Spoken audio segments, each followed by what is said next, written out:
সুলাইমান বলতেছে, আমার মন্ত্রী বর্গ,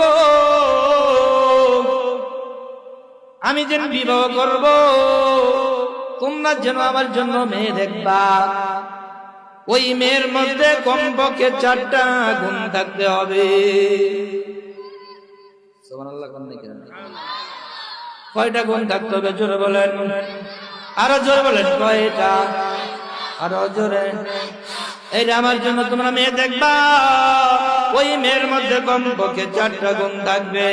1 নম্বরে গুণ হলো, এ যুবক ভাই, বিরুদ্ধ বাবাজিরা, এলাকার পর্দার ভিতর মা ও বোনেরা, এই রে যুবক ভাই, ডগ দেখে, চামড়ার ডগ দেখে তুমি পাগল হয়ে যাও না। এর বিরুদ্ধ বাবাজি, তোমার ছেলেকে বিবাহ করাইবা, ওই মেয়ের বাবার ধন সম্পদ থেকে কিন্তু পাগল হওয়া যাইবে না। এই রে পর্দার ভিতরের মা, তোমার ছেলেকে যেন বিবাহ করাইবা, দেখবা ওই মেয়ের মধ্যে 4টা গুণ আছে কিনা, ঠিক কিনা? এই জন্য সম্পদ থেকে পাগল হওয়া যাইবে না, টাকা থেকে পাগল হওয়া যাইবে না, বিল্ডিং থেকে পাগল হওয়া যাইবে না, মেয়ের লেখাপড়া সার্টিফিকেট থেকে পাগল হওয়া যাইবে না। কমপক্ষে কয়টা গুণ থাকতে হবে জোরে বলেন, আরো জোরে। পয়গম্বর সুলাইমান বলতেছে, এমপি মন্ত্রীরা, আমার জন্য তোমরা মেয়ে দেখবা বিবাহের জন্য, ওই মেয়ের মধ্যে কমপক্ষে 4টা গুণ থাকতে হবে। 1 নম্বরে গুণ হলো, এই মেয়েটা দিনদার পর্দাওয়ালা হইতে হবে। কি জোরে বলেন, দিনদার পর্দাওয়ালা হইতে হবে। 2 নম্বরে,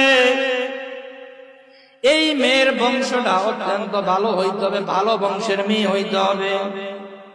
3 নম্বরে হলো, ওই মেয়ের চরিত্র ভালো হইতে হবে। কি ভালো হইতে হবে? আরো জোরে বলেন। ক্লাস 1 থেকে 10 পর্যন্ত পড়তে গিয়া 10টার সাথে প্রেম করছে, এটা কি চরিত্র ভালো কয়? ওই মেয়ের চরিত্র ভালো হইতে হবে। 4 নম্বরে গুণ হলো, ওই মেয়েটা সুন্দরী রূপসী হইতে হবে।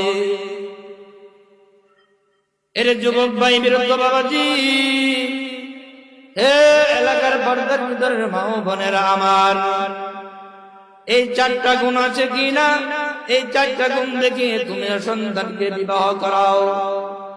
যারা বিবাহ করো নাই, এই 4টা গুণ দেখে মেয়েকে বিবাহ করতে হবে, ঠিক কিনা? পয়গম্বর সুলাইমান